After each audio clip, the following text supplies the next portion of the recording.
నెల్లూరు సాయి తపోవనంలో ఉన్న వెంకటేశ్వర స్వామి ప్రత్యేకత ఏంటంటే నెంబర్ 1 ధ్యాన ముద్రలో ఉంటారు. ఎక్కడ వెంకటేశ్వర స్వామి ధ్యానంలో ఉండదు. అభయహస్తం ఇస్తూ నేనున్నాను అని చెప్పే విగ్రహాలు ఉంటాయి, ఆస్వాదిస్తున్న విగ్రహాలు ఉంటాయి. కానీ కూర్చున్న విగ్రహం చాలా రేర్గా ఉంటుంది. ఒక చోట ఉంది, కపిల తీర్థంలోనే ఉన్నట్టుంది, అక్కడ కూర్చుని ఉంటారు స్వామి. కానీ ధ్యానంలో ఉన్న విగ్రహం అయితే మన తపోవనంలోనే ఉంది. చప్పలు కొడదాం, మన తపోవనం నెల్లూరులో. రెండోది, ఈ విగ్రహంలో ఉన్న ప్రత్యేకత ఏంటంటే చిద్విలాసం. అంటే చిద్విలాసం అంటే ఏంటంటే నేనున్నా నీకు, don't worry, I am with you, నేనున్నా నీకు, అసలేం వర్రీ అవ్వకు, ఇది పెద్ద విషయం కాదు నాకు, నేను డీల్ చేస్తాలే, బాధపడకు అని ఒక అభయాన్ని ఇచ్చే చిద్విలాసం. దానికి ఎన్నో రూపాలు ఉంటాయి. చిద్విలాసానికి ఎన్నో రూపాలు ఉంటాయి, ఎన్నో మీనింగ్స్ ఉంటాయి. పిల్లడు నడుస్తూ బోర్ల పడ్డాడు అనుకో, అప్పుడే నడకొచ్చిన తల్లి ఏం చేస్తుంది? నడకొచ్చిన పిల్లడు అప్పుడే బోర్ల పడ్డాడు అనుకో, తల్లి ఏం చేస్తుంది తల్లి? అయ్యో నాయనో అంటదా?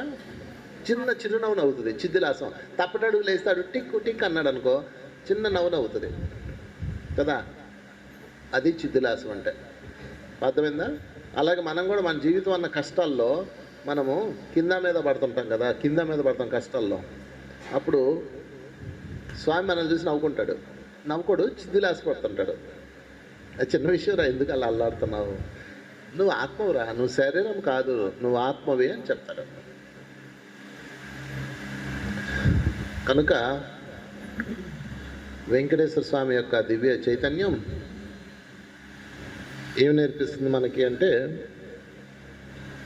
నేను చెప్పండి, శరీరము కాదు, నేను మనసు కాదు, నేను బుద్ధి కాదు, నేను దివ్యాత్మ స్వరూపాన్ని. ఏ స్వరూపం? చిదానంద రూపాన్ని. ఏ రూపం? చిదానందం. ఎప్పుడు ఎలాగనాలి? అనాలా? అనకూడదు, ఏడుపు మొహోట వేసుకొని మూతి వంకర పోతే అని ఏదో పెద్ద మునిగిపోయి సచ్చినట్టు అంతా అంటారు. చిదానంద రూపాలు మనం. ఏ రూపం? చిదానందం ఎప్పుడు వస్తుంది? సత్ చిత్ ఆనందం ఈజ్వల్ చిదానందం. సత్యంతో కూడిన చిత్తం ఉన్నప్పుడే ఆనందం వస్తుంది. అది చిదానందం. నేను శరీరం అనుకున్నావు అనుకో, నీకు దుఃఖం వస్తుంది. వాడు ఎలా అన్నాడు, వీడు ఎలా అన్నాడు అని అనిపిస్తుంది. నన్ను అవమానించారు, నాకు రాళ్ళు వేసి, ఏదో రకరకాలు వచ్చేస్తాయి, దాంతో అంటావు. అదే నేను శరీరం కాదు దివ్యాత్మ స్వరూపాన్ని అనుకున్నావు అనుకో, నీకు అప్పుడు ఏమొస్తుంది? చిత్తములో సత్యం తెలిసిపోయింది కాబట్టి ఆనందం వస్తుంది. అప్పుడు దాని పేరు సచ్చిదానందం. చిదానంద రూపం సచ్చిదానందం.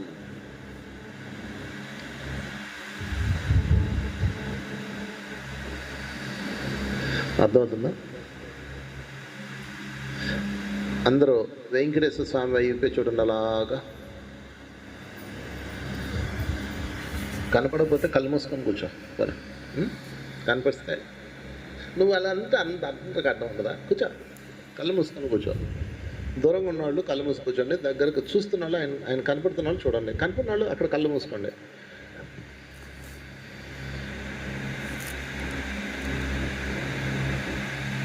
ఆయన ఎంత నిశ్చలంగా హాయిగా ఏడుకొండల వాడు ఆ చిదానందంలో చిద్విలాసంలో ఉన్నాడో దాన్ని కాపీ కొట్టండి. ఆయన ఇంకే చూడాలి, ఆయన ఆ నవ్వునే చూడండి, ఆ నవ్వుని ఫీల్ అవ్వండి. నేను కూడా ఇలాగే ఉంటాను, స్వామి చూపిన మార్గంలోనే ఉంటాను అని ఫీల్ అవ్వండి.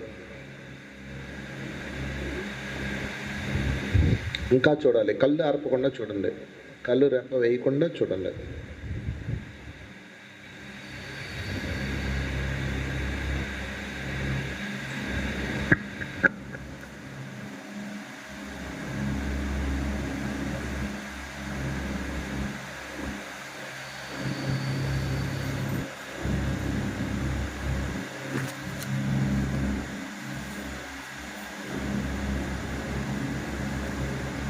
FM mode. AUX.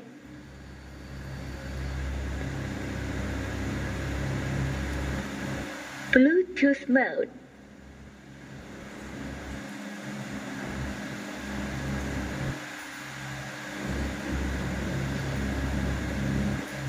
కళ్ళు నెప్పెట్టినా సరే కనురెప్ప వేయకూడదు, అలాగే చూడాలి నిశ్చలంగా.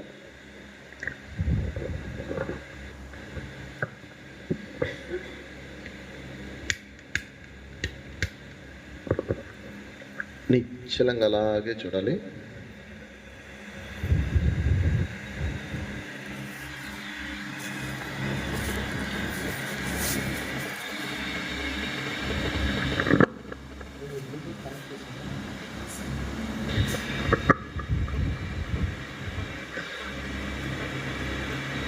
ఇప్పుడు కళ్ళు మూసుకోండి, హాయిగా కళ్ళు మూసుకొని నిశ్చలంగా కూర్చోండి, నిశ్చలంగా. ఇప్పుడు స్వామి యొక్క చిరునవ్వుని, ఆ చిదానందాన్ని, ఆ చిద్దిలాసాన్ని మెమరీలో పెట్టుకోండి. ఆ దివ్యమంగళ రూపాన్ని అలా హృదయంలో నిక్షిప్తం చేసుకోండి. ఎవ్వరూ కళ్ళు తెరవద్దు.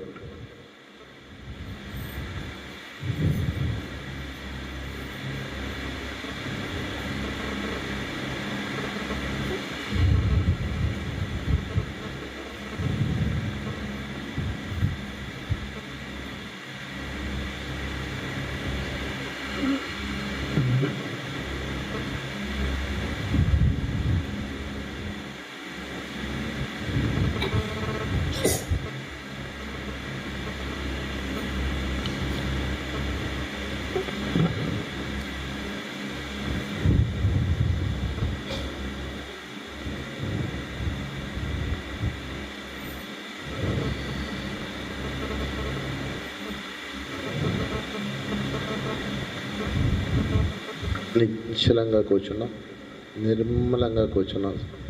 వెంకటేశ్వర స్వామి చిదానంద రూపంలో మారుతున్నాం. మనం కూడా నిశ్చలంగా, నిర్మలంగా, హాయిగా ఉందాం.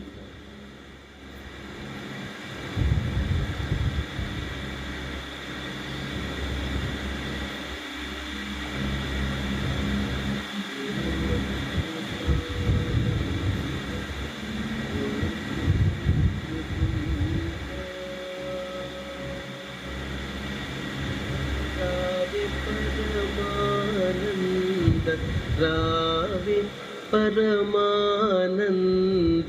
రావే పరమానంద,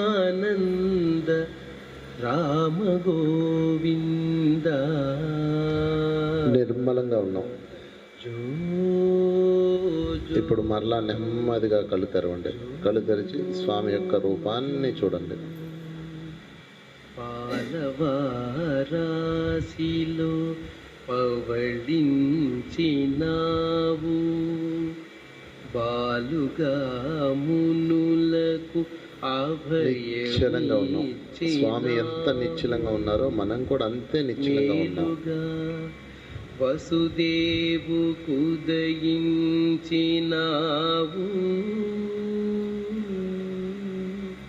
బాలుడైయుండి గోపాలుడైనావు.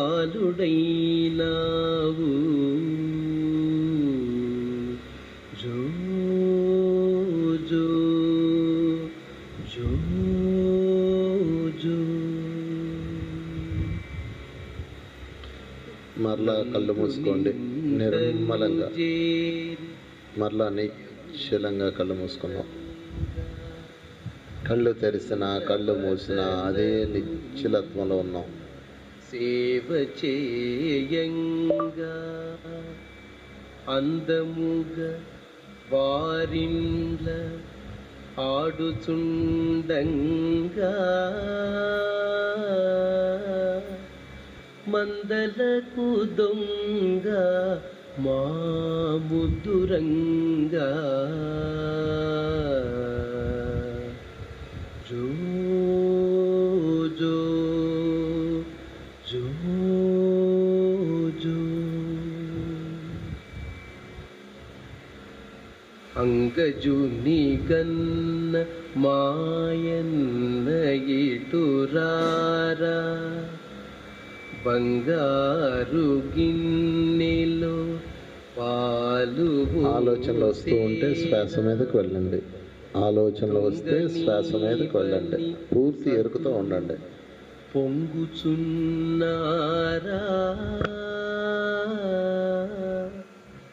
ముంగిట నాడరా మోహనాకారా జో జో జో జో అంగుగా తాళపాకన్నయ్య చాలా శృంగార రచనగా చెప్పి నీ జోల మరలా కళ్ళు తెరవండి. సంగతి నిశ్చలంగా స్వామిని చూస్తూ కూర్చోండి. సంపదలు నీవే నిశ్చలంగా ఉన్నాం. కళ్ళు తెరిసిన అదే నిశ్చలంగా ఉన్నాం. మదన గోపాల జో జో జో జో జో అచ్యుతానంద జో జో ముకుంద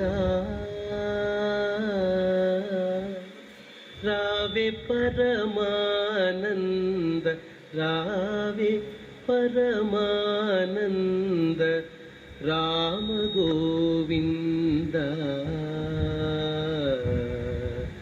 జో జో. మీలో ఉన్న అన్ని రకాల భయాలు, అనుమానాలు, దిగుళ్ళు అన్నిటికీ జో కొట్టండి.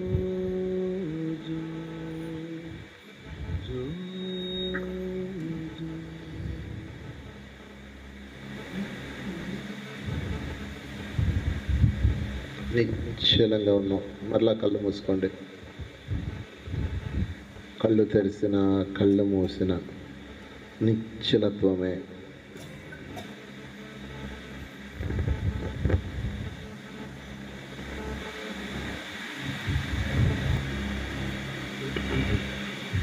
ఓకే, నెమ్మదిగా చేతి వేళ్ళు కనురెప్పల మీద పెట్టుకోండి.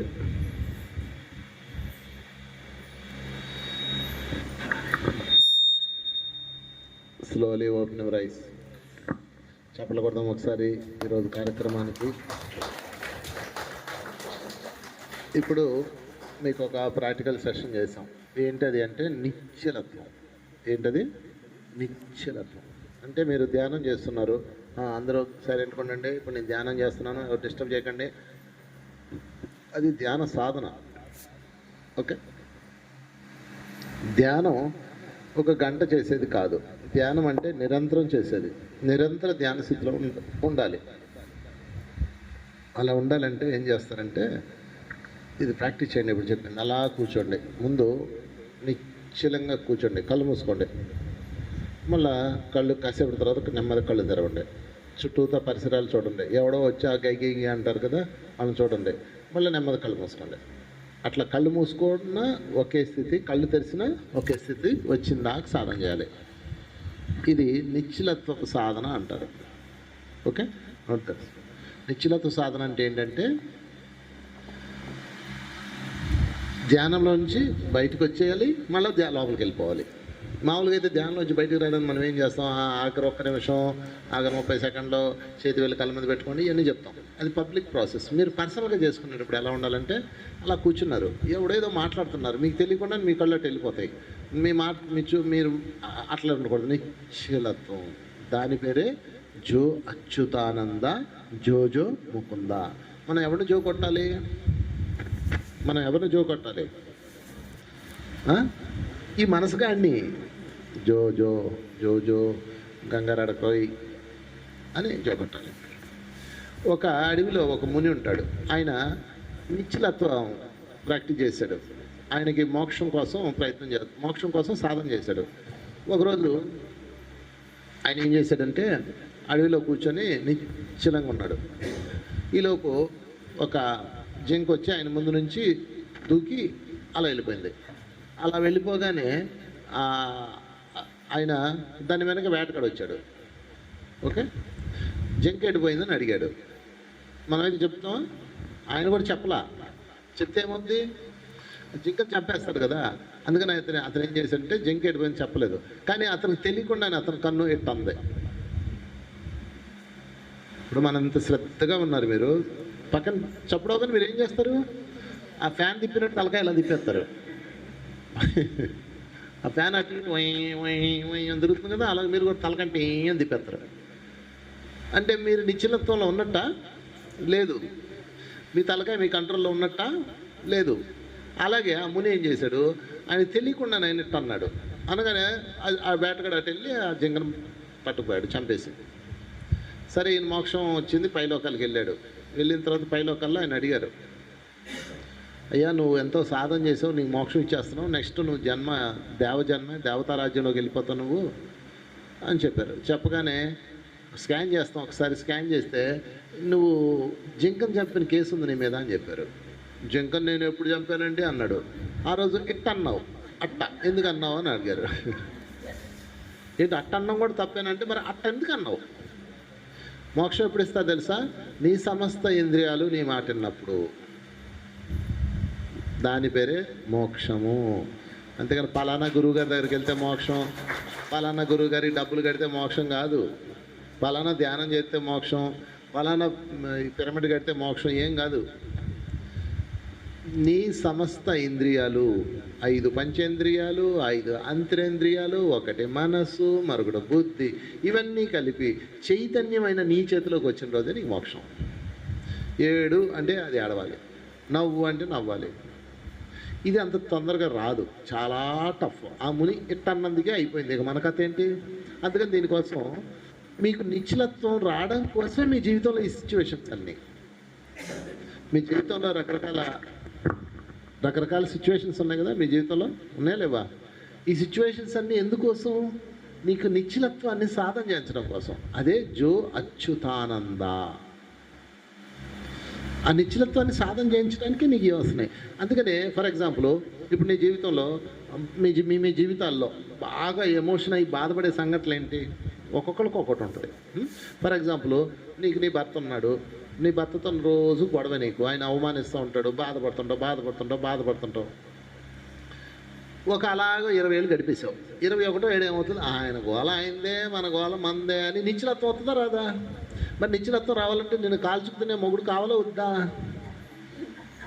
అది సంగతి.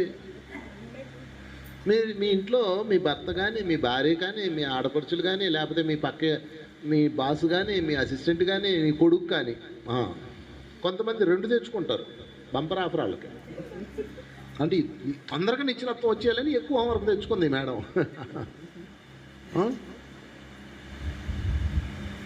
గ్రేట్. జీవితంలో ఎక్కువ కష్టాలు తెచ్చుకున్న వాళ్ళు తొందరగా నిశ్చలత్వం కోసం, తొందరగా మోక్షం కోసం తెచ్చుకున్నారు. ఏది ఏమైనా నిశ్చలత్వం వచ్చిందా రాలేదా ఎలా తెలుస్తుంది? ఆల్రెడీ ఇంటి దగ్గర జరుగుతున్నాయి కదా సిచ్యువేషన్స్, అంతే. ఆ సిచ్యువేషన్లో నువ్వు ఎలా ఉంటావన్నదే నీ నిశ్చలత్వం. అందుకని ఈరోజు నేను చెప్పిన సాధన నిశ్చలత్వ సాధన. హాయిగా కూర్చోండి, నిశ్చలంగా కూర్చోండి, కళ్ళు మూసేసుకోండి. కళ్ళు మూయగానే మొదలు చేసే పని ఏంటి? గుర్రని నిద్రపోతారు. అది పెద్ద ధ్యానం కాదు, అది ధ్యానంలో అది ఒక దశ అంతే, ప్రత్యాహారం. అది దట్స్ నాట్ మెడిటేషన్. మెడిటేషన్ అంటే ఏంటో తెలుసా? ఎనీ టైం కళ్ళు తెరవగలగాలి, ఈ లోకంలో ఉండాలి, మళ్ళీ ఎనీ టైం కళ్ళు మూయగలగాలి, మళ్ళీ ఎనీ టైం ఈ లోకం నేను డిస్టర్బ్ చేయకుండా ఉండగలగాలి. ప్రపంచంలో ఎంత పెద్ద గొడవ జరిగినా నువ్వు నిశ్చలంగా ఉండగలగాలి. ఉన్నారో లేదో మీరు చెక్ చేసుకోండి. మీరు పెద్ద కష్టపడక్కర్లే, ఇంటి దగ్గర మీకోసం రెడీగా ఉంటారు కదా. నేను అందుకే తిడతాను గట్టిగా, బుద్ధి లేదన్నా 3 గురాలు అని తిడతాను. తిట్టగానే ఎలా చూస్తాను, వాళ్ళ నిశ్చలత్వం ఎలా ఉందా అని మూతి ఎలా తిప్పుతారు. అప్పుడు అనుకుంటా దీని మొహం నిశ్చలత్వం ఇంకా రాలేదు. అంటే మీ కోపం రావాలి. ఎప్పుడు రావాలి? మీరు అనుకుంటేనే రావాలి. దీన్ని ఇంకా పచ్చిగా చెప్పనా, అస్ఖలితము అంటారు దాన్ని. ఏమంటారు? అస్ఖలితం. స్ఖలనం కృష్ణుడిని ఏమంటారు తెలుసా మీకు? అస్ఖలిత బ్రహ్మచారి అంటారు. దాని అర్థం ఏంటంటే అస్ఖలనం అంటే స్ఖలనం చేయనివాడు. అంటే స్ఖలనం అంటే ఇది కాదు, మనం అనుకునేది కాదు. స్ఖలనం అంటే తన ఎమోషన్స్ అన్నీ కూడా 6 రకాల ఎమోషన్స్ ఉంటాయి మీకు: కామం, క్రోధం, లోభం, మోహం, మదం, మాత్సర్యం. ఈ 6 రకాల ఎమోషన్స్ని స్ఖలనం చేయనివాడు. అంతేకాని కృష్ణుడు బ్రహ్మచారి ఏంటండి? మనం అనుకునే బ్రహ్మచారి అయితే కాదు. బ్రహ్మచారి అంటే మన భాషలో ఏంటి? పెళ్లి కాని వాడు కదా. ఒకవేళ కృష్ణుడికి అష్టభార్యలు ఉన్నారు, కొడుకులు ఉన్నారు, బ్రహ్మచారి ఎట్ట అవుతాడు? బ్రహ్మచారి అంటే అది కాదు అర్థం, బ్రహ్మాండంలో చరించిన వాడు. అస్ఖలనము అంటే అర్థం ఏంటంటే ఆయన అనుకుంటేనే ఏదని చేయగలడు. ఆయన అనుకుంటేనే కోపం వస్తాయి. మీరు కోపాన్ని స్ఖలింపు చేస్తున్నారు. స్ఖలనం అంటే రిలీజు. మన బుర్ర అంతా బూత్ ఉంటుంది, లోపలంతా బూతే. నా బూతో ఉంటుంది, మాట్లాడితే బూతే. అదేదో పాట ఉంది చూడు, ఓ అంటావు మామ అని. అందులో అందరిది వంకర బుద్ధి అంటది. కరెక్ట్, అది మగాళ్ళది వంకర బుద్ధి అంటది. మగాళ్ళదే కాదు, అందరిది వంకర బుద్ధే. మనకు అదే అర్థమవుతుంది. స్ఖలనం అనగానే భూతో మాట అనిపిస్తుంది, అనిపిస్తుంది. సెక్స్ సంబంధించింది అనిపిస్తుంది, అనిపించదా? చూడండి, పొద్దున శ్రీరాముడు చెప్తూ వీర్యవంతుడు అనగానే అందరికీ వీర్యవంతుడు అంటే ఆయనలో పుష్కలమైన వీర్యం ఉంది అనుకోట పిచ్చినాయల్లో. వీర్యవంతుడు అంటే ధైర్యవంతుడు, వీరుడు అంటే మన బ్రెయిన్లో అవే ఉండిపోతాయి కాబట్టి దానికి ఎక్కువ ప్రయారిటీ ఇస్తాం. అందుకే అంటే స్ఖలనం అంటే రిలీజ్, అస్ఖలనము అంటే ఎటువంటి చిన్నది కూడా ఆయన అనుకుంటేనే బయటకు వస్తుంది. కోపమవని, క్రోధమవని, మోహమవని, మదమవని, మాత్సర్యం అవని, ఏదైనా కానీ. అర్థమైందా? అది ప్రాక్టీస్ చేయాలంటే మీరు ఏం చేయాలంటే ఈరోజు నుంచి ధ్యానం చేస్తారు కదా, మామూలుగా ధ్యానం చేసుకున్నాక సరే రెగ్యులర్ మామూలు కూర్చోండి, కళ్ళు మూసుకోండి. మామూలు గంట రెగ్యులర్ ధ్యానం శ్వాసను గమనిస్తూ చేయండి. మిగతా టైంలో ఏం చేయాలి? కూర్చోండి. అలాగా ఆఫీస్లోనో ఇంట్లోనో ఏదో కూర్చుంటే ఖాళీ సమయం ఉంటుంది కదా, పని చేసుకునే సేపు పని చేసుకోండి. ఖాళీ సమయం దొరుకుతుంది కదా, ఆ ఖాళీ సమయంలో మీరు నిశ్చలంగా ఉండాలి. నిశ్చలంగా అంతే. ఏదో సినిమా పిల్లలు ఆడుకుంటారు కుదురు, స్టాట్యూ అనగానే ఏమంటారు, ఏం చేస్తారు? అంతే, అలా ఉండాలి.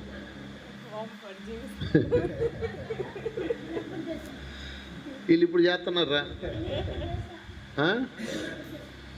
అర్థమైందా? స్టాచ్యూ అంటే బయట కాదు, లోపల. బయట ఇట్లా ఉండదులే, ఎంత నిలుక్కుపోయారు అనుకుంటారు. నిశ్చలంగా, నో రెస్పాన్స్. అన్ని సిచ్యువేషన్స్లో ఉండాలి. మళ్ళా మీరు అన్నీ చెయ్యాలి కూడా. అక్కడ ఏం చేయాలో అది చెయ్యండి. ఇప్పుడు తన్నాల్సి వచ్చింది ఒకడిని, తన్నండి. ఇప్పుడు ఈయన అల్లరి చేస్తున్నాడంటే 2 కొట్టాలి, 2 లెంకాయలు అయ్యి. కానీ ఎలా అయ్యాలా? నిశ్చలంగా. అంతేగాని జుట్టు పీకేసుకొని యా అని పళ్ళు గిటకరిచ్చేసి అని కొళ్ళు పడిచేసి చిన్నప్పటి నుంచి దాచుకున్న ప్రెస్టేషన్ అంతా వదిలేయడాన్ని ఏమంటారు? అందుకని చెప్పండి, జో అచ్యుతానంద జోజో ముకుంద. ఎవరికి ఎవరు జోజో? నీ అంతర్యామికి. నిశ్చలంగా ఉండబ్బా, నిశ్చలంగా కోనేరులాగా. వెంకటేశ్వరం ఏమంటాడు అన్నమయ్య? కొండలలో నెలకొన్న కోనేటి రాయడు వాడు, కొండలంత వరములు ఊపేడువాడు. కొండలలో నెలకొన్న కోనేటి రాయడు వాడు. కోనేటి రాయడు అంటే ఏంటి? నిశ్చలమైన అని అర్థం. అన్నమయ్య వెంకటేశ్వర పొగిడే లెక్కైతే సముద్రం రాయడు అనొచ్చు కదా, జలపాతం రాయడం అనొచ్చు కదా. ఏమన్నాడు? కోనేరు. కోనేరు అంటే కోనేరు ఎలా ఉంటుంది చూసారు కదా. కోనేరులు అంటే దేవాలయాల్లో ఉంటాయి కదా. కోనేరు ఎలా ఉంటుంది చూడండి, అసలు అది అద్దంలా ఉంటుంది. ఒక రాయి వేసారనుకోండి, అల్లకల్లోలం అవుతుంది, తర్వాత మళ్ళీ నిశ్చలంగా అవుతుంది. మన ఇక్కడ జలనారాయణ ఉన్నాడు. జలనారాయణ ఉన్నది కోనేరులో, ఒక చిన్న కోనేరు. అది ఆ కోనేరులో ఇంత అలంగా ఉందా? అందులో మీరు ఇలా అనగానే నీళ్ళు కదులుతాయి, మళ్ళీ కాసేపటికి నిశ్చలంగా అయిపోతాయి. అందుకని అన్నమయ్య కోనేటి రాయుడు అన్నాడు. అంటే అన్ని సమస్యలు, అఖిలాండ బ్రహ్మాండ కోటి సమస్యలు ఉన్నాయి ఆయనకి. అయినా కానీ ఆయన ఎలా ఉన్నాడు? నిశ్చలంగా చిద్విలాసంలో ఉన్నాడు. అది ప్రాక్టీస్ చేయాలి మనం. అందుకని ఈరోజు నుంచి ఉన్నట్టుండి ధ్యానంలో అలా నెమ్మది కళ్ళు తెరవండి. కాసేపు ఎవడో వస్తాడండి. ఇప్పుడు మీరు హరహర మహాదేవ్ సీరియల్ చూసారా? నాకు అందులో భలే సీన్ నచ్చుతుంది. మహాదేవుడు ఇలా ధ్యానంలో ఉంటాడు, ఎవడో పరిగెట్టుకొని వస్తాడు, నందీశ్వరుడు వస్తాడు. నందీశ్వరుడు వచ్చి స్వామి స్వామి అని నెమ్మది కళ్ళు తెరుస్తాడు. ఆ కళ్ళు తెరవడం ఇంకేం తెరవడు, నెమ్మది. నీకు ప్రాక్టీస్ చేయండి రోజు. అయితే కొంచెం ఇబ్బందే. నిన్ను మీ ఆయన ఇది అన్నాడు అనుకో, నెమ్మదిగా అదేదో జీవి ఉంది ఏంటి అది చాలా స్లోగా నడుస్తుంది. టాటాయిస్ కాదు ఇంకోటి ఉంది, తాబేలు కాదు, అది చాలా పొడవుగా ఇంత ఉంటుంది. అది అది నవ్వుతూ ఉంటుంది, దాన్ని ఇలాగా ఓసరవేలు కాదు, నీ మొహం వెళ్ళి. అమ్మా అది మన దేశంది కాదు, సీ హార్స్ అనుకుంటా. చిన్న ఇదిగో అది రోడ్డు దాటడానికి గంట పట్టింది. ఊడం కాదు, నీ మొహం కాదు. ఊడం వదిలితే జమ్ముని పరిగెట్టింది. కాదులే, మీకు అది యూట్యూబ్లో చూడండి, దాని పేరు ఏదో ఉంది, సీల్ కాదు, సముద్రం సీల్ కాదు అబ్బా, అది ఉయ్యి అని పరిగెడుతుంది. యాడ్ దొరికారు స్లో మోషన్ అనుకుంటారా, స్లో మోషన్ ఎనిమల్ అనుకోట్టు. గూగుల్ని అడగండి, ఎందుకు కష్టపడతారు. స్లో మోషన్ ఎనిమల్ అనుకోట్టు, దాని పేరు వస్తుంది, దాని బొమ్మ కూడా వస్తుంది. అలా ఆవిడ పిలుస్తుంది దాన్ని. అది కూడా అది అప్పుడు ఎలా వెళ్తుంది తెలుసా, ఇలా వెళ్తుంది, అరగంటకి వెళ్తుంది.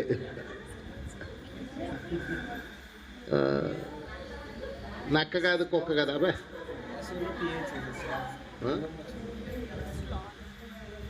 ఇదేరా,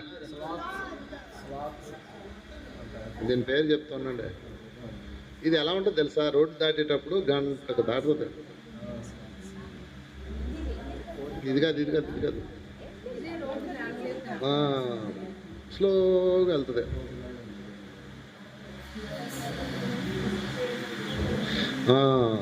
స్లాత్స్ దాని పేరు. మన దేశంలో ఉండవులే, కంగారు పడకండి. సరే, దానిలాగే వద్దులే. కానీ అంటే మీ బయట ఎలాగని ఉండండి, నేను బయట ఉండమని చెప్పట్లా, లోపల వాడు తిడుతున్నాడు, తిట్టని వాడి పని ఆడు చేస్తున్నాడు, మన పని మనం చేద్దాం అనుకోవాలి. లోపల తిట్టాడని పీకేసుకోకూడదు. ఇది సాధన చేస్తే మీరు మొత్తం జీవితం మారిపోద్ది. దీని పేరు నిశ్చలత్వ సాధన. అందుకని రోజు ఏం చేస్తారంటే, ఇదిగో ఇలా కూర్చోండి. ఇందా చెప్పాను, మర్చిపోయాను. ఆర్ఆర్ మహాదేవుడు సీరియల్లో శివుడు ఎలా ఉంటాడు, నందీశ్వరుడు పరిగెట్టుకొని వస్తారు. ప్రభు వాడు వచ్చేస్తున్నాడు, రాక్షసుడు అందరిని చంపుతున్నాడు, వాడు వచ్చేస్తున్నాడు అంటే నెమ్మది కళ్ళు తెస్తాడు. ఎందుకు నందీశ్వర అంత హైరాణ పడుతున్నావు, తన పని తను చేయని, ఏం జరగాలో అది జరుగుతుంది అని మళ్ళీ ఇంటి అని కళ్ళు మూసుకుంటాడు. అది కాదు ప్రభు కళ్ళు మూసాడు, ఇంకంతే అయిపోయింది, ఇంటికి వెళ్ళిపోవడమే అని. అందుకే యాంగ్జైటీ కింద నుంచి తన్నేస్తుంది. మా శిరీష మేడం లాగా షుగర్ పెరిగిపోతాం. ఆ యాంగ్జైటీ తగ్గించుకోవాలబ్బా మనం. ఎందుకు ఈ యాంగ్జైటీ ఎక్కడి నుంచి వచ్చింది? దిక్కుమాలిన యాంగ్జైటీ ప్రపంచం నుంచి వచ్చింది. చిన్నప్పుడు లేదు మీకు యాంగ్జైటీ. ఏమైపోద్ది అయ్యో ఇంక జాలనట్టు. ఇప్పుడు మరీ దరిద్రమైన మీడియా ప్రపంచంలో ఉన్నాం. వాడు వేస్తాడు అసలు యూట్యూబ్లో, ప్రతి వాడు యూట్యూబ్ ఛానల్ పెట్టేశాడు, ఇంకా దానిలో వాడికి నచ్చింది వేసేస్తాడు. మొన్న ఎవడో రాశాడు, నాకు ఫోన్ వచ్చింది, అయ్యో ఏమైంది మీ వైజాగ్ అన్నాడు. వైజాగ్ ఏమైందిరా అన్నాను. ఒకసారి చూడు యూట్యూబ్లోనే లింక్ పంపాడు, అందులో ఆ వైజాగ్ని దేవుడే కాపాడాలని వేసాడు. కొత్త తుఫాన్ ఏదో అంట. ఈ బొందరా అని ఫోటో తీసి పంపించా. ఆడదాకా ఎందుకు, దుబాయ్లో అల్లకొలలో అయిపోతే దుబాయ్ ప్రజలు దేవుడే కాపాడపోతున్నారు, బాంబులు పడాను కదా అన్నారు. మొన్న ఒక దుబాయ్ నుంచి ఫోన్ చేసింది, అమ్మ ఏంటి పరిస్థితి అంటే, చూడండి సార్ అని వీడియో కాల్ చేసింది. బ్రహ్మాండంగా కూల్గా ఉన్నారు. ఎక్కడో ఒకటి జరుగుద్దండి, అది తెచ్చి మీ నెత్తి మీద పెడతారండి. మీరు ఇది సాలనట్టు మీడియా వాడు దాన్ని పీకి చూపిస్తారండి. ఫస్ట్ మీరు ఛానల్స్, దిక్కుమాలిన ఛానల్స్ ఉండడం మానేయండి. సోషల్ మీడియాకి ఎంత దూరం ఉంటే అంత మంచిదే. పాజిటివ్ మీడియాకు దగ్గరగా ఉండండి. కొద్దిగా జెన్యున్ ఛానల్స్ కొన్ని ఉంటాయి, కొద్దిగా పెద్ద ఛానల్స్ అంటే వాళ్ళు జెన్యున్గా వేస్తారు న్యూస్. కొన్ని ఛానల్స్ నాకు తెలిసి, నేనైతే ఈటీవీ ఒకటి, బీబీసీ ఒకటి, ఈ రెండు జెన్యున్గా ఉంటాయి. మిగతావి కూడా ఉండొచ్చు, నాకు కాదన్నా, కానీ ఎక్కువ లేని దాన్ని చూపించేస్తారు ప్రతి ఒడు.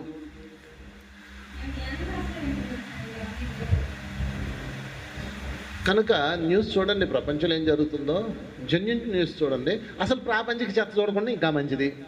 ఎవడెట్టు కొట్టుకు సచ్చినా నీకైతే వంట చేయడం తప్పదు. మొన్న ఒక జోక్ చూశాను. ఒక మొగుడు వచ్చి, అయ్యో ఏ వచ్చేస్తుంది, ఏ వచ్చేసింది, ఇంకా ప్రపంచం మారిపోతుందంట, ఉద్యోగాలు ఉండవంట, వ్యాపారాలు పోతాయంట. ఆ వంట చేసుకుని చపాతీలు రుద్దుకుంటుంటుంది. ఏమండి మీ ఏ చపాతీలు చేస్తుందా? చేయదే. వంట చేస్తుందా? చేయదే. అంట్లు తవ్వుద్దా? చేయదే. మరి ఎందుకు ఆ తొక్కలో ఏ అవతల భారీ అంటుంది? అవునా కదా? ప్రపంచంలో ఎవడు కొట్టుకున్నా ఎవడు సచ్చినా నీకైతే నీ డ్యూటీ తప్పదు. నువ్వు నీ ఆఫీస్కి వెళ్ళాలా, నేను నా క్లాస్ చెప్పుకోవాలా, నువ్వు నీ పని చేయాలా, నువ్వు నీ పని చేయాలి. ఎందుకు మనకి టెన్షన్? ఇంకా సాయంత్రంగా తినక తప్పదు, మళ్ళీ పొద్దునకి సామాన్లు అంట్లు తోకోక తప్పదు, మళ్ళీ వండుకోక తప్పదు. ప్రపంచం తలకిందులైనా, ఈవెన్ మూడో ప్రపంచంతో వచ్చి అందరూ సచ్చినా ఏదో మూకుళ్ళు అయినా వండుకోవాలి కదా. మన పని మనకు తప్పదు. ఎందుకు ఈ గోల మనకి? ఇంకా అందుకు మనం ఎలా ఉండాలి? నిశ్చలంగా. చెప్పండి, నిశ్చల చిత్తే జీవన్ముక్తి. అదప్ప, మీకు జీవన్ముక్తి అంటే జీవించి ఉండగా ముక్తి. అందరికీ జీవించినప్పుడు ముక్తి లేదు. సత్యాక ముక్తి సంగతి దేవుడు ముందు జీవించినప్పుడు ముక్తే లేదు. ధ్యానం ధ్యానం ధ్యానం అని వచ్చారు. ధ్యానంలోకి వచ్చేసి అంత శాంతమూర్తులు.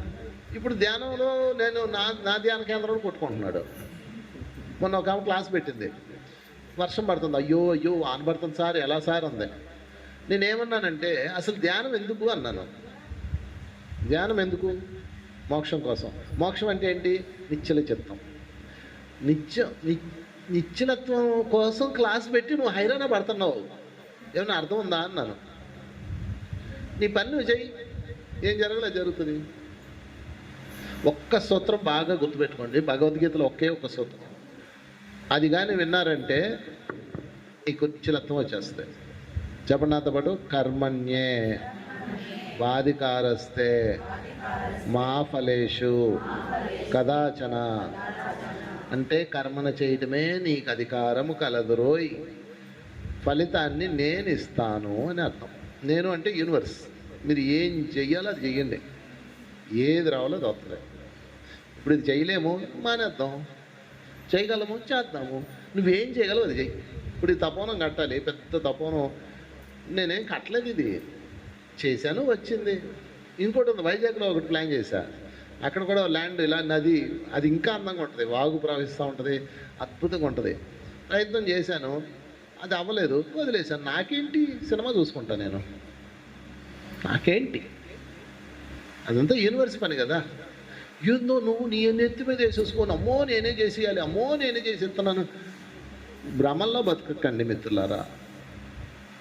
మీ చచ్చినా ఈ లోకం ఆగదు. కావాలంటే చచ్చి చూడండి, నాకు అభ్యంతరం లేదు. ఆగుద్దా? ఆగదు ఏ నిమిషము నీ కోసము, ఆగితే సాగదు ఈ లోకము, ముందుకు సాగదు ఈ లోకం. దాసనారాయణరావు గారు రాశారు కదా, అంత బాగా రాశాడు. చెప్పకూడదు దాసనారాయణరావు గారికి. పూలు లలితమని తాకితే రాలునని తెలిసిన పెనుగాలి రాకాగదు. అవునా కదా? పూలు ఎలా ఉంటాయి? ముట్టుకుంటూ రాలిపోతాయి, లలితంగా ఉంటాయి. ఆ విషయం పెనుగాలికి తెలుసా లేదా? తెలుసు. వాయుదేవుడికి తెలీదా? పూలు రాలిపోతాయి, పొమ్మ ఇప్పుడు నేను వెళ్తే ఆయన వస్తుంది.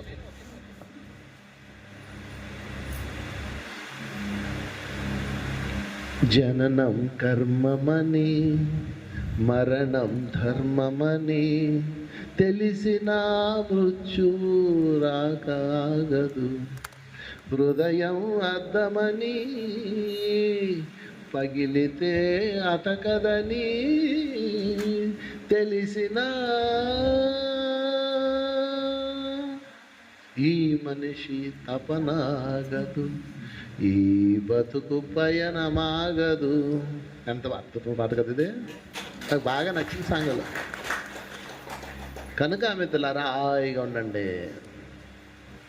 ఎవడి గోల మన పని మనం చేద్దాం. ఎగిరి దంచినా అదే కూలి, ఎగిరెగిరి దంచినా అదే కూలి. విన్నారు కదా, విన్నారా సామెత? విన్నావు లేదా? ఏంది ఆలోచిస్తున్నావు నువ్వు?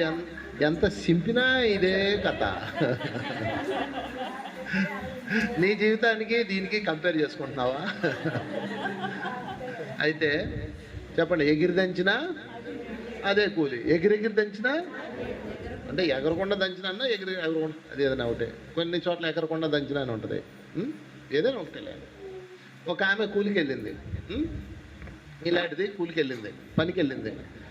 రోకలు ఇచ్చారు, అమ్మాయి దంచు అన్నారు. కొత్త కదా, ఎగిరింది, కాలెత్తింది, ఐలెస్సా ఐలెస్సో ఐలెస్సా అని దంచింది. ఓనర్ గారు కళ్ళల్లో పడాలని.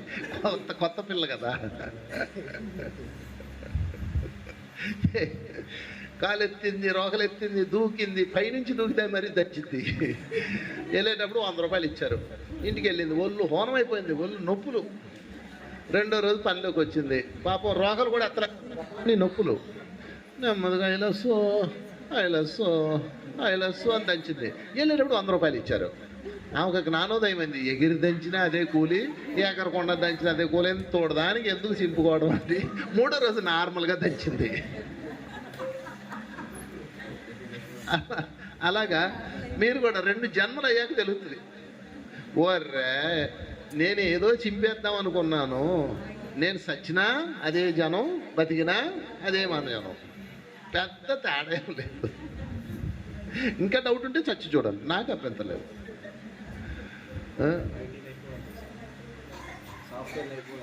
అన్నీ అంతే, మొత్తం అంతే, మొత్తం అంతే. ఇప్పుడు నేను ఎగిరెగిరి చెప్తున్నాను కదా, మీకేదో అర్థమైంది అనుకుంటున్నా. ఎగిరెగిరి నేను వీళ్ళందరికీ అర్థమైపోయింది అనుకుంటా. మీరు మళ్ళీ పైకి వెళ్ళి ఇవాళ ఏంటమ్మా సంకట, ఇవాళ ఏం పెడుతున్నారు, మన తప్పంలో ఏం పెడుతున్నారు ఇవాళ? సంకటం ఏదో పెడతారు మీకు, చల్లగా దాని కిందకు దోసేస్తారు. మళ్ళీ రేపొద్దున ఫ్రెష్గా తయారవుతారు. రాత్రి ఏం చెప్పారమ్మా? బాగా చెప్పారు. అది ఏం చెప్పారు? సాపరకు చెప్పాడు సారు, మళ్ళీ నవ్వించాడు, ఎంత బాగా చెప్పాడు. అది ఏం చెప్పారు? ఏదో చెప్పాడులే. నేను ఎగిరెగిరి చెప్పినా మీరు ఇంతే, ఇంతే బుర్ర, ఇంతే మెమరీ, అవునా కదా? అందుకని నేను కూడా పెద్ద ఆవేశపడ్డాను. మొదట్లో నేను కూడా పుస్తకాలు ఎట్టేసి ఉదయం 10కి స్టార్ట్ చేసి సాయంత్రం 7 దాకా రుద్ది రుద్ది రుద్ది చెప్పేవాడిని. వారం తర్వాత మళ్ళీ కనపడేవాళ్ళు. ఆ రోజు ఏం చెప్పాను, ఏం చెప్పారు? అదేనమ్మా ఆ రోజు చెప్పాను. బాగా చెప్పారు. అది ఏం బాగా చెప్పారు? భలే చెప్పాడులే. ఒక్కటి చెప్తావా? ఏదో చెప్పాడులే అదవ్వాలాపు. అందుకని నేను అప్పటి నుంచి నేను కూడా ఎగిరి చెప్పడం మానేసి హాయిగా మైక్ తీసుకొని ఒక అరగంట చెప్పి, ఒక అరగంట ధ్యానం చేయించి, ఒక గంట ధ్యానం చేయించి, తర్వాత ఆటలాడించి, పాటలు పాడించి, అంత్యాక్షరి చేసి పంపించేస్తున్నా.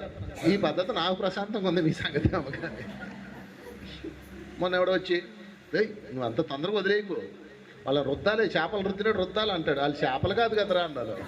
వాళ్ళని చేపల ఎవడు ఏం చెప్పినా మీ మెదడు ఎంత తీసుకుంటుందో తెలుసా?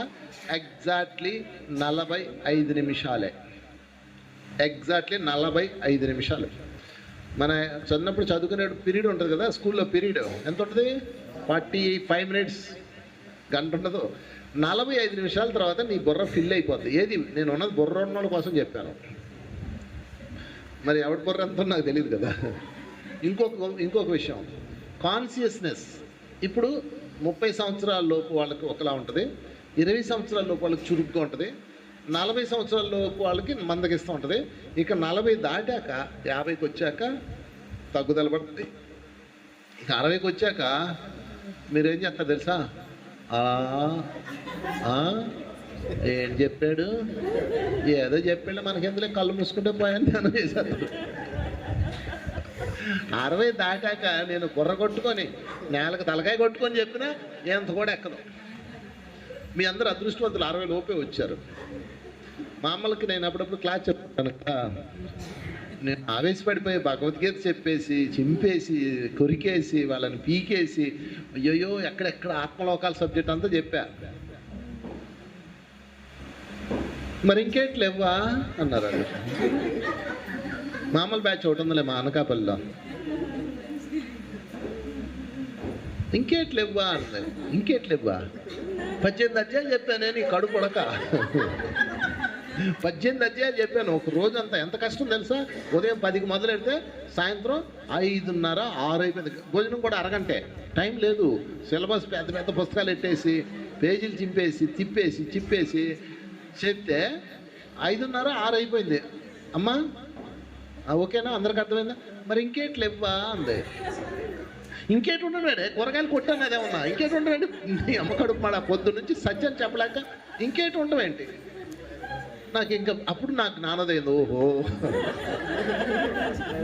ఎగిరెగిరి చెప్పినా అదే బుర్ర. అప్పుడు నేనే పంతా మార్చుకొని ప్రశాంతంగా ఉన్నా. లాది బడి పోయేవాడిని నేను. చాలా బతకరు తెలుసా? టీచర్స్ ఎక్కువ రోజులు బతకలేరు పాపం. వాళ్ళు ఆయుష్ తినేస్తారు పిల్లలు. చిన్నపిల్లలు పర్లేదు, చిన్నపిల్లలు వాళ్ళు ఆనందంగా ఉంటారు, అల్లరి పిల్లలు వేరు. అలా కాదు, ఈ చెబుతా ఉంటే లోపలికి లాక్కుంటా ఉంటారు, ఎక్స్ప్రెషన్ ఉండదు.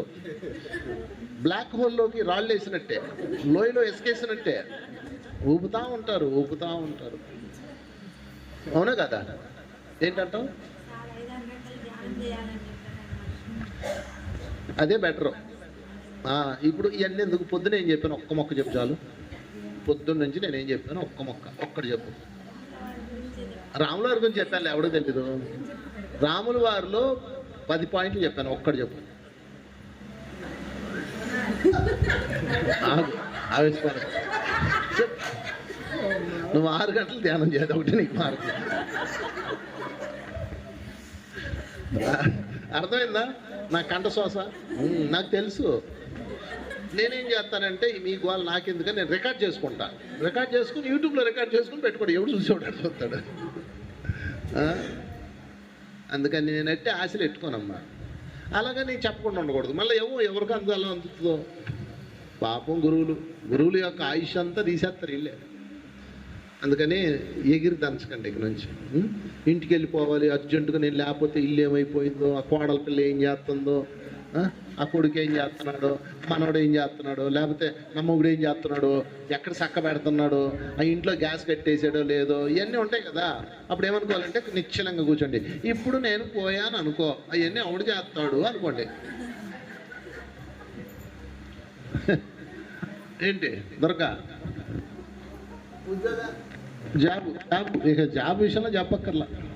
అమ్మా పలానా ప్రోగ్రామ్ ఉంది తప్పన రామని అయ్యో ఒక్కరోజు అలాగే చచ్చిపోతారు మా ఆఫీస్లో. అందరూ చచ్చిపోతారు నేను వెళ్ళిపోతే. నువ్వు పోయాక ఎవడు చావడో, ఆఫీస్ మారిపోద్ది, సీట్లో కొత్త వాళ్ళు వస్తారు. ఇది మా హైమాకి అర్థమైంది కాబట్టి సెలవుల మీద సెలవులు దొరికేస్తాయి. ఓకే, అర్థమైందా? సో మిత్రులారా, నీవు ఎవడికి అక్కర్లేదు, గుర్తుపెట్టుకోండి.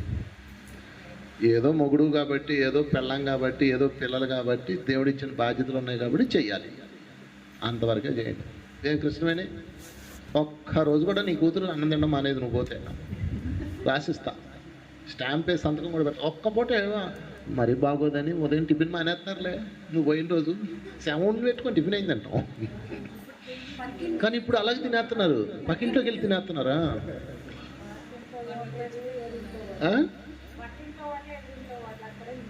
అక్కడే తింటున్నారు, నిజమే. మొన్న నేను మా బంధువులు ఒక ఆయన చనిపోయాడు. మేము వెళ్ళేటప్పటికి 12 అయింది. ఎవరే భోజనం చేసి వెళ్దామంటే వెళ్ళకూడదు, అలాగే పద నీకెందుకు రా అని మా ఆవిడ తీసుకెళ్ళింది.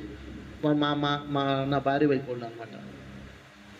వెళ్తే అందరూ మీదపడి ఏడ్చేస్తున్నారు, తల పీకేసుకుంటున్నారు, కొట్టేసుకుంటున్నారు. పెద్ద ఆయన మళ్ళీ 60-75 ఏళ్ళు ఉంటాయి. అయ్యో నాయనో దేవుడో అని గుండెలు బాధేసుకుంటున్నారు. ఊరే ఏంద్రిలా ఉన్నారని నేను బయటకు వచ్చి నేను అక్కడ కూర్చున్నా, కారు అక్కడ పార్క్ చేసి చెట్టు కింద కూర్చున్నాను. ఈలోపు మా మేడం వచ్చింది. మా మేడం కూడా ఏడ్చిందండి. అసలు ఎప్పుడు మా మేడం ఏడడం చూడలేదు. మా మేడం కూడా బార్ అని ఏడ్చింది ఆ బాడీ మీద పడి. ఏమండి నా జీవితంలో నేను తిన్న పెద్ద షాకుల్లో ఇదొకటి. నేనేం చేసి నాకేం చేయాలి తోయిలా, నాకు ఏం ఉండలేను కదా. నా అందరం బంధువులు అంటే నాకు అసలు నచ్చదు. మనం ధ్యానులంటే ఆనందం. అలా నడుచుకుంటా ఎందుకో ఇలా లెఫ్ట్కి తిరిగి రైట్ తిరిగా. ఇంటి వెనక టెంట్ వేసి ఉంది. మరి ఎండ కొంత ఆడ కూర్చుందని వెళ్తే ఏమండి ఇందాక ఏడ్చిన బ్యాచ్ అంతా బొక్కేస్తున్నారండి వచ్చి ఇంత సాంబార్ అన్నాలు శవం ఆడే ఉంది. ఇంకా నువ్వు చెప్పింది కరెక్ట్. శవం ముందు గదిలో ముందు ఇల్లు అటు వరండాలో ఉంది, వెనకాతల పెరట్లో టెంట్ వేశారు. నేను అనుకున్నా ఇవాళ మన భోజనం ఉండదు, ఏడుపులు చూస్తే అనుకున్నా.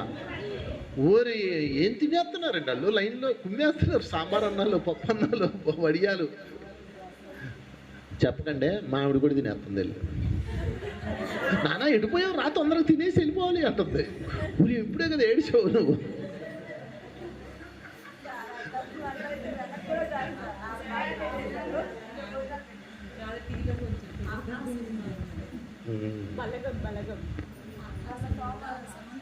జననం ధర్మమని, జననం కర్మమని, కర్మమని మరణం ధర్మమని తెలిసిన మృత్యు రాగదు. ఎందుకు ఇంక ఈ గోల మనకి?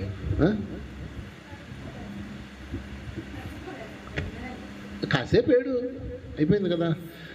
కనుక మరణం తథ్యమని, అబ్బా మంచివారు, మరణం తథ్యమని ఏ జీవికి తప్పదని తెలిసిన ఈ మనిషి తపనాగదు. ఎంత బాగా రాశాడో పై పాట. జననం ధర్మమని మరణం కర్మమని తెలిసిన జనన మరణ చక్రం ఆగదు. ఎస్, చిన్నప్పుడు ఇప్పుడు దాకా ఏం గుర్తుంటుంది? ఆ దాసండారు అనుకుంటాడు నేను సింపి రాశాను, ఈడు అప్పుడే మర్చిపోయాడని ఆయన అనుకుంటాడు ఇప్పుడు. ఓకే, స్వామిత్రులారు ఈరోజు నుంచి చెప్పండి, చిద్విలాసము నిత్యము కలిగి ఉంటాను. అలా ఉండాలంటే మీరు ఎలా ఉండాలి తెలుసా? చెప్పండి, నేను శరీరము కాదు, నేను మనసు కాదు, నేను దివ్యాత్మ స్వరూపాన్ని, చిదానంద రూపాన్ని. ఏ రూపం?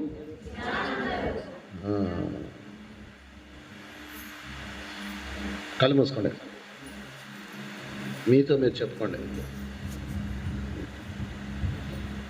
నేను చిదానంద రూపాన్ని. నాకు కాదు, మీతో మీరు చెప్పండి. నా పుణ్యం నా పాపం. మనకు పుణ్యం లేదు, పాపం లేదు, దుఃఖం లేదు, శాంతం లేదు, అంత నిర్మలం చిదానంద రూపాలం.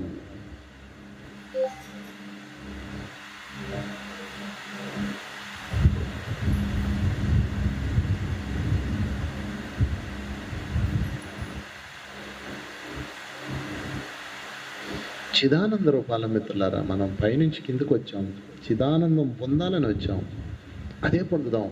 మిగతా అవన్నీ మనకి ఒక కర్మ రుణాలు మాత్రమే. ఎంత భాగ్యమో ఈ జీవితం, చిదానంద రూపాలం.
Namo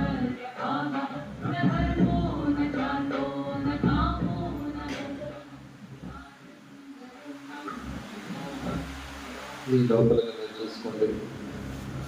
నేను చిదానంద రూపాన్ని మీతో మీరు చెప్పుకోండి, మీతో మీరు అగ్రిమెంట్ చేసుకోండి. ఈ క్షణం నుంచి నేను చిదానంద రూపం అవుతాను. నిరంతరం చిదానందాన్ని అన్నిటినీ సాక్షిగా ఉంటాను. పాపానికి, పుణ్యానికి, కుటుంబానికి, సమాజానికి, ధర్మానికి, అధర్మానికి జరిగే అన్నిటికీ నేను సాక్షిగా ఉంటాను. నిశ్చలంగా ఉంటాను చిదానంద రూపంలో.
చిదానంద రూపాలో మనం నిశ్చలంగా ఉన్నాం, నిర్మలంగా ఉన్నాం, అన్ని ఎమోషన్స్కి అతీతంగా ఉన్నాం. ఇప్పుడు వాస్తవానికి వాళ్ళే కాదు, ఎవరు వారి వారి వాస్తవాలను సృష్టించుకుంటున్నారు. మనం సాక్షిగా ఉన్నాం.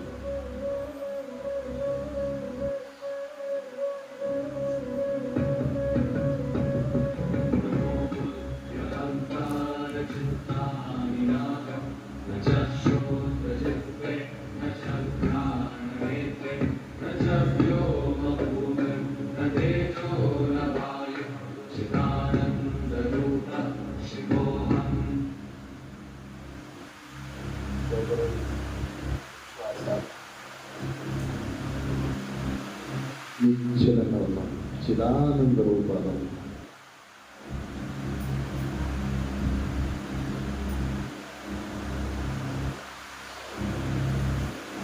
శివోహం చిదానంద రూప శివోహం శివోహం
నెమ్మదిగా కళ్ళు తెరవండి.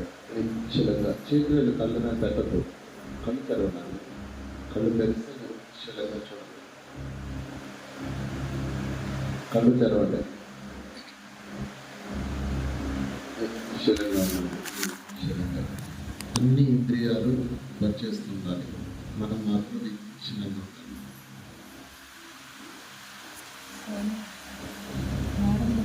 మరలా కాలు వేయండి. అంటే మరలా ధ్యానాన్ని కంటిన్యూ చేయండి.